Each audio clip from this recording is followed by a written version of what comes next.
तो आइए अब हम लोग बात कर लेते हैं लेटेंट हीट के बारे में।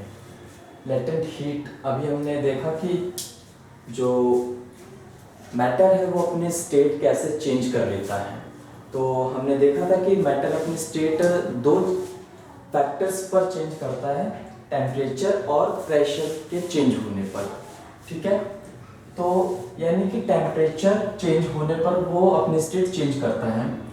तो यानी कि टेम्परेचर यानी कि उसको हीट एनर्जी रिक्वायर होती है, चाहे वो कम की जाए या फिर उसको बढ़ाया जाए। तो उसी से रिलेटेड है लेटेंट हीट। लेटेंट का मीनिंग होता है हिडन, और इसको हिंदी में हम लोग कहते हैं गुप्त ऊष्मा। गुप्त ऊष्मा, ठीक है, हिंदी में हम लोग इसको कहते हैं गुप्त ऊष्मा। और इसकी डेफिनेशन क्या है? The amount of heat energy required to change the state of matter is called latent heat. यानी कि जो जितनी भी हीट एनर्जी जो हमें रिक्वायर है किसी मैटर की स्टेट को चेंज करने में, चेंज करने के समय जो हीट एनर्जी रिक्वायर होती है उसको कहते हैं लेटेंट हीट। और इसके दो प्रकार होते हैं, latent heat of vaporisation and latent heat of fusion. तो आप लेटेंट हीट ऑफ वेपराइजेशन में पढ़ते हैं। इसकी डेफिनेशन क्या होगी?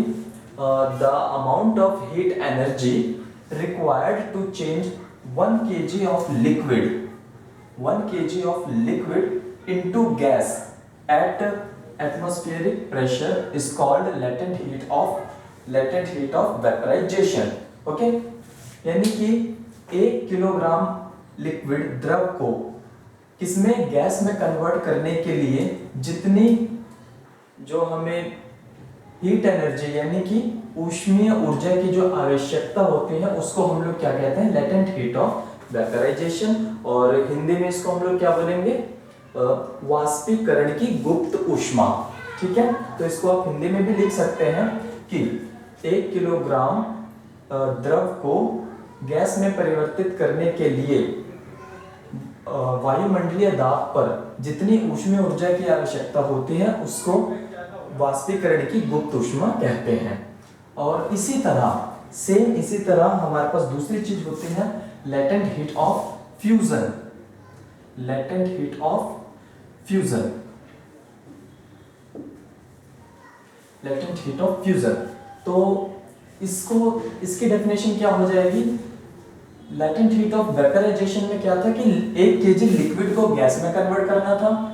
इस डेफिनेशन में हम लोग क्या देखेंगे कि 1 kg सॉलिड को लिक्विड में कन्वर्ट करना पड़ेगा हमें। और इस चीज में जितनी हीट एनर्जी रिक्वायर होगी एटमॉस्फेरिक प्रेशर पर, वायुमंडलीय दाब पर, उस एनर्जी को क्या बोलेंगे? Latent heat of fusion. Latent heat of fusion. तो आई होप आपको ये दोनों चीजें समझ आ गई होंगी। आप इसको नोट डाउन कर सकते हैं स्क्रीनशॉट लेकर। और हिंदी में इसको क्या कहते हैं? संगलन की गुप्त ऊष्मा। ठीक है, तो इसको हिंदी में भी आप लिख सकते हैं कि 1 किलोग्राम ठोस को द्रव में बदलने के लिए वायुमंडलीय दाब पर जितने ऊष्मा की आवश्यकता होती है उसको हम वाष्पीकरण की गुप्त ऊष्मा कहते हैं। ये इसकी डेफिनेशन हो जाएगी, परिभाषा हो जाएगी। अब आप देखिए यहाँ पर कुछ प्रोसेसेस हैं जो एग्जाम में बेसिकली पूछे जाते हैं कि कोई मैटर जब अपनी किसी स्टेट को छोड़ करके दूसरी स्टेट में बदलता है तो उस मैटर को उस प्रोसेस को क्या कहा जाता है? एक बार आप इस पर नजर डालिए पहले।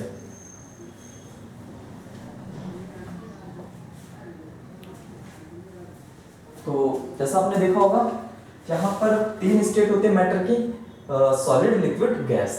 तो इनके बारे में लिखा होगा सॉलिड से लिक्विड में तो फ्यूजन, सॉलिड से कोई अगर अपने स्टेट चेंज करता है लिक्विड में तो फ्यूजन, लिक्विड से चेंज करता है सॉलिड में तो सॉलिडिफिकेशन। हिंदी में इसको बोलते हैं संगलन और जमना। और लिक्विड से गैस में अगर चेंज होता है, लिक्विड से गैस में तो वेपराइजेशन, वाष्पीकरण, और गैस से लिक्विड में तो कंडेंसेशन। और यहाँ पर होता है संघनन, वाष्पीकरण। और अगर सॉलिड से डायरेक्ट गैस या गैस से direct solid without coming into liquid state, okay, इस चीज को ध्यान में रखिएगा।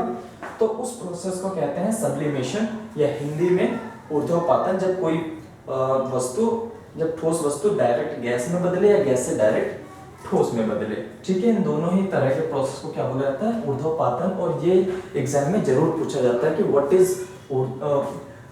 इज सब्लिमेशन प्रोसेस या ऊर्ध्वपातन प्रक्रिया क्या होती है, ये आपसे पूछा जा सकता है, तो आप इसको बता सकते हैं। ये चीज होती है इसमें। और इसके एग्जाम्पल्स भी आपसे पूछ सकते हैं, जैसे कि सबसे ज्यादा यही पूछा जाता है, तो इसका एग्जाम्पल क्या होगा, अगर कोई चीज सॉलिड से गैस हमें बताना हो सब्लिमेशन में, तो सॉलिड से गैस आप देखते हैं कि कुछ जो नैफ्थलीन की जो गोलियां होती हैं, बॉल्स होती हैं, जो लोग घरों में अपने बॉक्स बक्से संदूकों में रखते हैं, जिसमें वो लोग अलमारी वगैरह कपड़े जिनमें रखते हैं, तो उनमें वो वाइट वाइट बॉल्स होते हैं, वो रखते हैं, जिसको नैफ्थलीन बोला जाता है बेसिकली।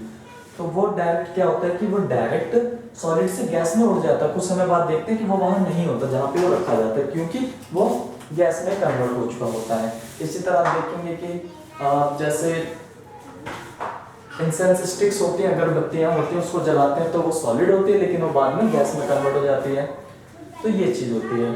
और गैस से डायरेक्ट सॉलिड अगर देखना हो आपको एग्जांपल, तो आप देख सकते हैं जो वेपराइज्ड वाटर होता है वो डायरेक्ट सॉलिड में कन्वर्ट होता है आसमान में, जो कि कभी कभी ओले की तरह वो गिरता है जमीन पर, ये चीज। और जो अगर हमें सॉलिड कार्बन डाइऑक्साइड बनाना हो तो वो भी इसी प्रोसेस से ही बनते हैं। वो प्रोसेस आपको बेसिकली नॉर्मली आपको पता होना चाहिए कि उसमें क्या होता है कि हम जो गैसीय जो कार्बन डाइऑक्साइड होती है उसको रिमूव करते हैं, किस तरह, टेम्परेचर कम करके और उसका प्रेशर बढ़ा के, तो डायरेक्ट जो बचा वो जो हमारे पास होता है वो सॉलिड कार्बन डाइऑक्साइड होती है। उसका कॉमन नेम होता है ड्राई आइस, यानी कि शुष्क बर्फ। तो आप प्लीज इस चीज को याद रखिएगा। अब बात करते हैं लेटेंट हीट की। लेटेंट हीट के बारे में एक बार समझ लेते हैं कि लेटेंट हीट कॉन्सेप्ट है एक्चुअली में और है क्या। ये तो इसकी डेफिनेशन थी, लेकिन बेसिकली लेटेंट हीट का क्या रीजन है, क्योंकि मैंने आपको बताया था जिस समय जिस पॉइंट पर जो मैटर अपनी स्टेट चेंज कर रहा होता है उस समय जो हीट एनर्जी रिक्वायर्ड होती है या जो काम में ली जा रही होती है, उसी सिर्फ हीट एनर्जी को हम कहते हैं लेटेंट हीट। ओके, क्योंकि उस समय वो हीट कहाँ जाती है ये बोलना थोड़ा कठिन होता है कि वो हीट कहाँ गई उस समय, क्योंकि उस स्टेज पर किसी भी मैटर की दो फॉर्म हो सकती है। देखिए इस ग्राफ से आपको एक चीज समझ आएगी। यहाँ पर मैं आपको, यहाँ पे आप देख सकते हैं कि यहाँ पर ये चीज आप ये मान के चलिए पानी का एक ग्राफ है डिफरेंट टेम्परेचर लेवल पर, और ये उसकी फेज है, यहाँ पर टेम्परेचर हमने शो कर रखा है। तो हम सब जानते हैं 0 डिग्री सेल्सियस से नीचे जो पानी की फॉर्म होगी वो किस फॉर्म में होगी, सॉलिड, यानी कि बर्फ की फॉर्म में। 0 डिग्री से ऊपर और 100 डिग्री से नीचे वो लिक्विड फेज होगा, और 100 डिग्री से ऊपर वो वाष्पीकृत होगा, वाष्प के फॉर्म में होगा, वेपर फॉर्म में होगा फेज में।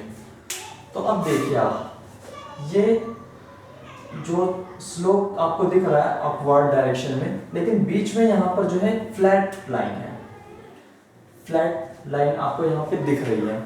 और ये क्या चीज है, एक्चुअली इस टेम्परेचर पर 0 डिग्री सेल्सियस पर जो वाटर होता है उससे नीचे तो वो सॉलिड रहेगा, लेकिन 0 डिग्री सेल्सियस पर वो सॉलिड भी होगा और लिक्विड भी होगा, ये दोनों फॉर्म उसकी होती है। और यही वो पॉइंट होता है जब वो अपनी स्टेट चेंज कर रहा होता है, और इसी चेंज करते समय जो हीट एनर्जी रिक्वायर होती है उसको बोला जाता है लेटेंट हीट। ठीक है, ये चीज होती है। और इसी तरह 100 डिग्री सेल्सियस पर जो वाटर होता है वो लिक्विड फॉर्म में और गैसियस फॉर्म में दोनों में ही होता है। अगर आपसे क्वेश्चन में पूछ लिया जाए कि 0 डिग्री सेल्सियस पर वाटर की फॉर्म क्या होगी, तो आप सिर्फ इसको ठोस सॉलिड नहीं लिख सकते, आपको लिखना होगा 0 डिग्री सेल्सियस पर जो वाटर की जो फॉर्म होगी, फेज होगा, वो सॉलिड भी होगा और लिक्विड भी होगा। अगर 0 से कम पूछा जाए तो आप बेझिझक आप सॉलिड लिखिए, अगर 0 से ऊपर पूछा जाए, 100 से नीचे पूछा जाए तो आप बेझिझक उसको लिक्विड लिखिए, द्रव लिखिए। लेकिन 100 पर पूछा जाए तो वो दोनों में होगा, द्रव और वाष्प दोनों में, गैस दोनों में। तो ये आप जो एरिया देख रहे हैं इस समय वो दोनों फॉर्म में होता है, और किसी समय जो हीट एनर्जी रिक्वायर होती है वो होती है लेटेंट हीट ऑफ फ्यूजन भी बोल सकते हैं, लेटेंट हीट ऑफ वेपराइजेशन, वो कंडीशन के अकॉर्डिंग जो मैंने आपको डेफिनेशन बताई थी उसके अकॉर्डिंग। तो आई होप आपको ये चीजें समझ आ चुकी होंगी। अब आप एक बार इसका स्क्रीनशॉट लेकर के इसको नोट डाउन कर सकते हैं आगे।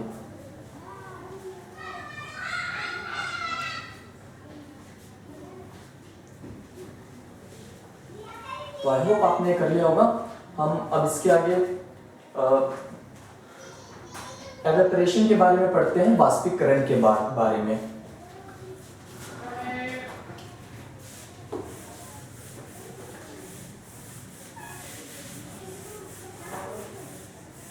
ये साथ में जो ग्राफ है आप इसको प्लीज ध्यान में रखिएगा। इस ग्राफ के बिना इस ग्राफ के साथ आप लेटेंट हीट को अच्छी तरह समझ सकते हैं कि लेटेंट हीट एक्चुअली में होती क्या है।